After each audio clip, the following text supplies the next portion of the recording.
God, ang laki, nakakatakot. Bibi, baka mahulog kayo ah. Dito lang Bibi, sa tabi namin. Kapag maninawala, Nakakatakot.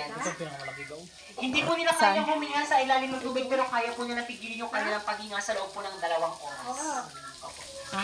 Ang pinapakain po natin sa kanila dito, kaming manok, baboy, isda, bangka, 2 beses lamang po sa isang linggo, Monday and Thursday. Hindi po sila malalakas kumain, mabagal lang po yung kanilang panunaw.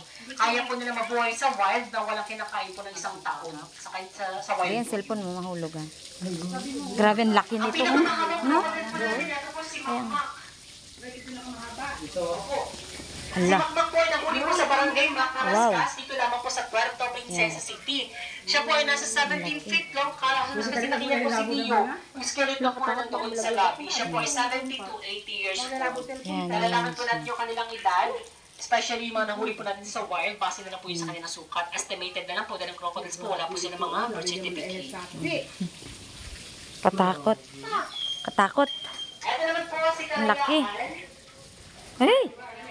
Na walang kalayaan. Kaya po siya tinawag na kalayaan dahil nilipat po siya sa kanyang bagong penong araw po ng kalayaan, June 12, 2018. Siya po ay nasa 15.9 feet long, 60 to 70 years old, dating leader po ng PWRCC. Ayan. Ito naman po sa ating next Ulog sila. grupo po ito ng mga Philippine crocodile or freshwater crocodile. Juveniles, batang-bata pa po, 5 years old to 7 years old na po yan sila. Ito po yung line ng crocodile sa Pilipinas lamang po makikita. Yun, malaki na po ng mga 3 meters po. Hindi po kasi laki ng ating mga saltwater crocodile. Ayan. Yan, mukha po silang mga barkadang natuloy ang outfit po. May isa nag-swimming. Dawa, pagbilang dawa, pito kita dawa ang tuwa. Ito Ayun. naman po, medyo malaki rin. Yung ating pioneer crocodile po sa Crocodile Farm, nandito na po siya since 1987. Hala.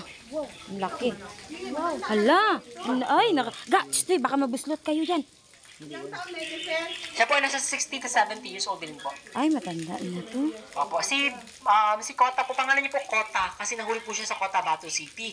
Dating breeder po natin, marami po siya naging anak po dito. Ngayon po si Kota, kumota na po siya. Marami po siyang anak. Hala, parang nilumot na. Parang lumot-lumot na siya.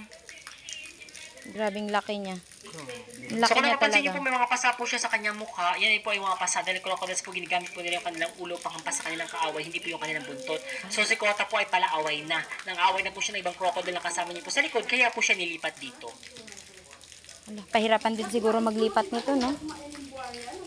Patakot. Tapos sabay, no? Sa ating next 10, siya naman po si Pau B. Pinakabatang saltwater crocodile po dito sa Big Pen. Siya po ay nasa 12 feet long, 20 years old. Ito naman po si Pinay, isa rin pong Philippine crocodile or freshwater crocodile. Yung sa Pilipinas lang po makikita, yun po yung adult size po nila. Pinoy na Pinoy po. Cute Ay, maliliit po, lang maliit pala. po. Kapag ano. Si Pinay po ngayon, sexually matured na po yan siya. Pwede na po siyang i-breed po sa breeding season. Sa ngayon po si Pinay po, never been kissed, never been touched pa po yan siya. Virgin pa po. Yung mga saltwater lang pala yung lumalaki.